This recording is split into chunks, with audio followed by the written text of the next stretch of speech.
My God, I that he's a really hate good this for video. Sure.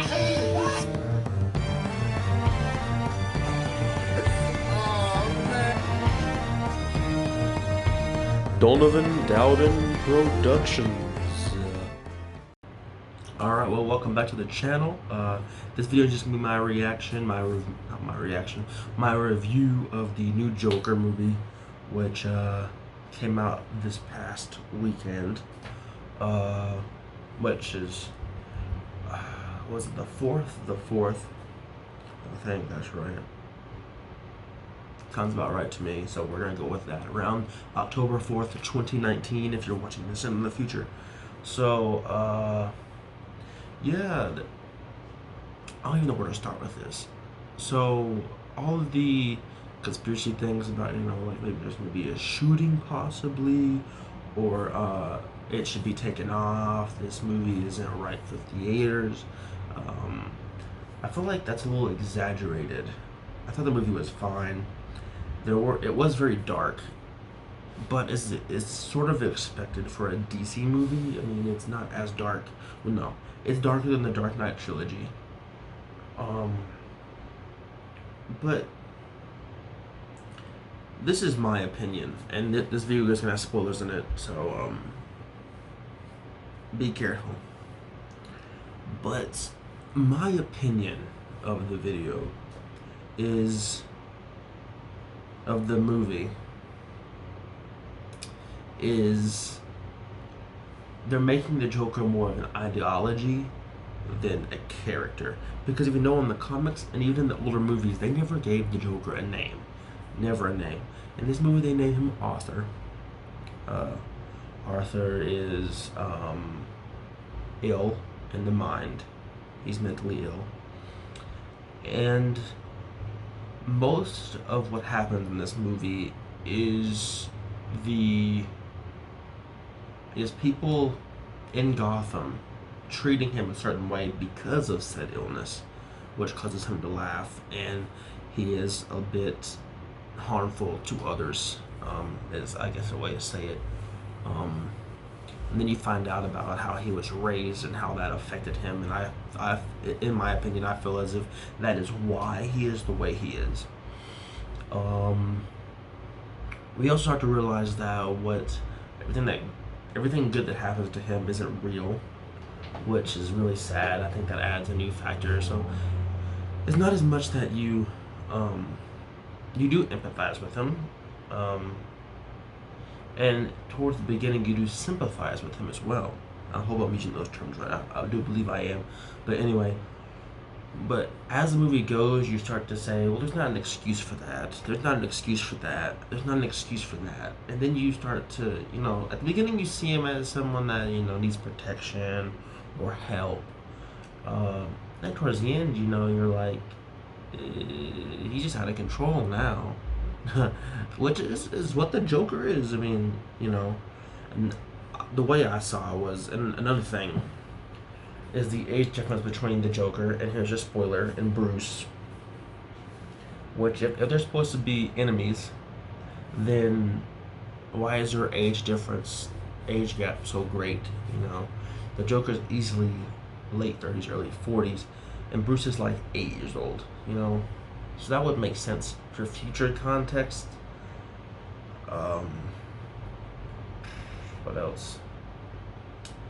And then the ending, which I'll get to later in more detail, but it's another example of how everything seems better than it turns out. And they don't really show it at the end, but I do believe that the ending is the same as how the rest of the movie goes.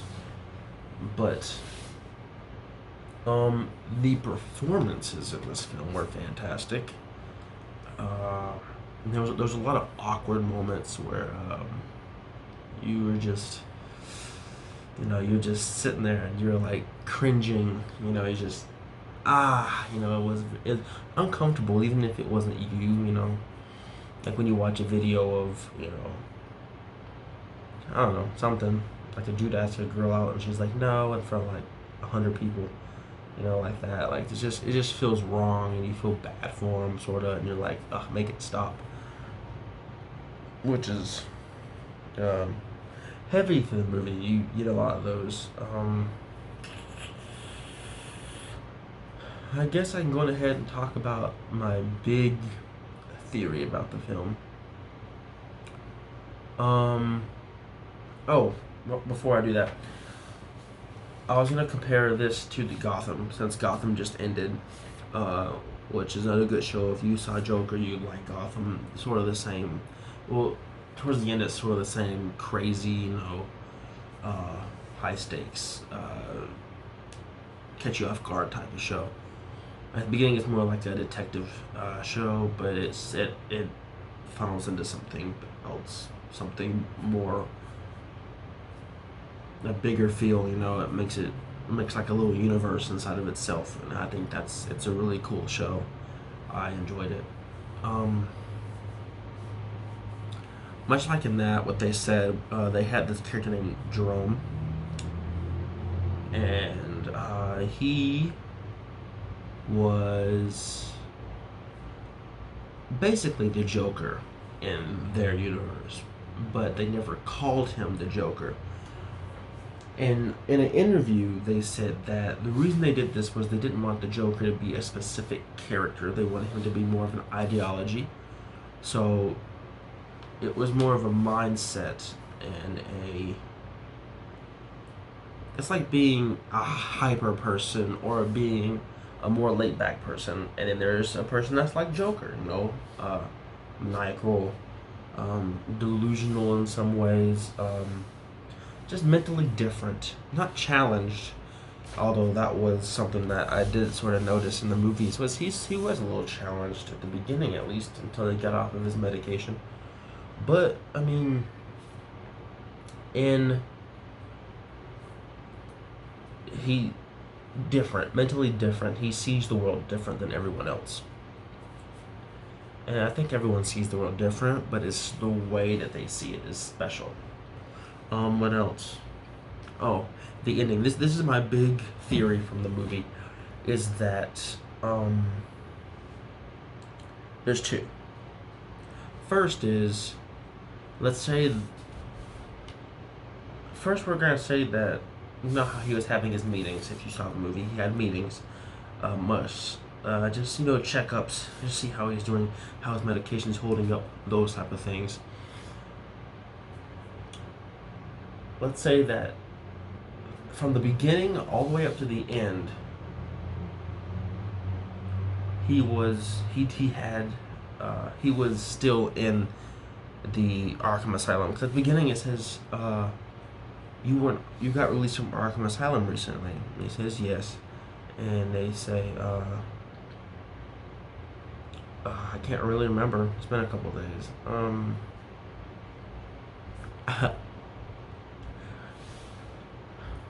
They ask him if he remembers, what it was like, and he says, I don't really know. At the end, he's in Arkham Asylum again.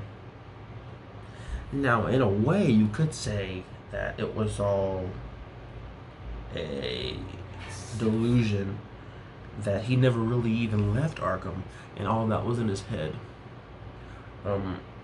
Much like how his girlfriend was in his head, and his being raised by his mother was different than how it actually was.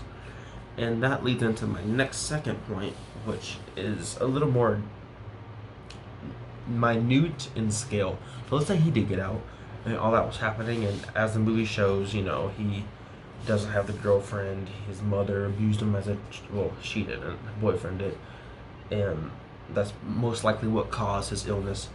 And then going forward to the end, when he gets hit by the ambulance and they drag him out, and he does this dance on top of the cop car, and then it cuts to him in Arkham.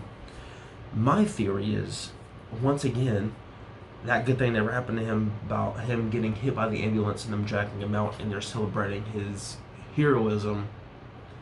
So I think that if it's going with how the rest of the movie went, he never got out of that cop car, and they just kept on going, and he ended up in Arkham. Or, he could have got out, and they could have done that, and they know his name, where he lives. He's not in a mental condition to, you know, think about running. I mean, if he thought about running, he would have already left Gotham. Um, so he could have stayed, and they could have found him and arrested him then. But I just don't feel like it would be that easy because how dangerous he is just to run out and catch him again the second time. I feel like he got hit by the ambulance. No, I feel like he didn't get hit by the ambulance. He just blacked out, most likely.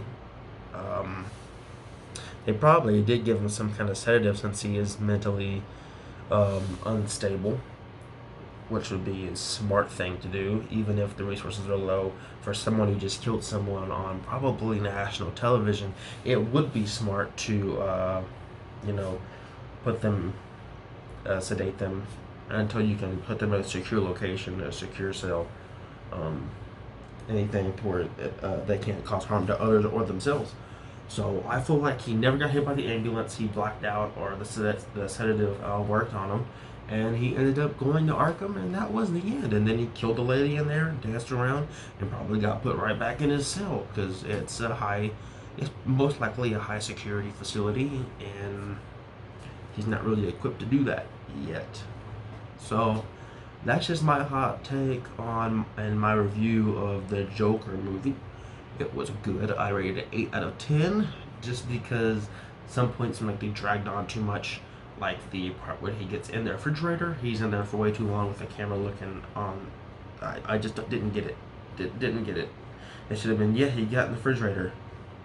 And then it was like another minute and a half of us just looking at outside of a refrigerator. Like, who wants to sit there through that?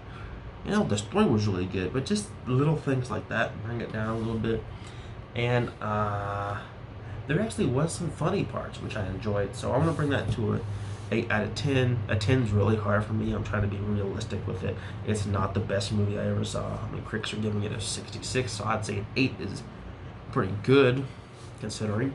So yeah, 8. That's my first rating. So I might just do like a list thing and I'll show at the end of each video. So right now, number 1 is Joker. And I'll put on some other movies that I like, some other franchises that I enjoy. And yeah, so thanks for watching. Make sure you subscribe.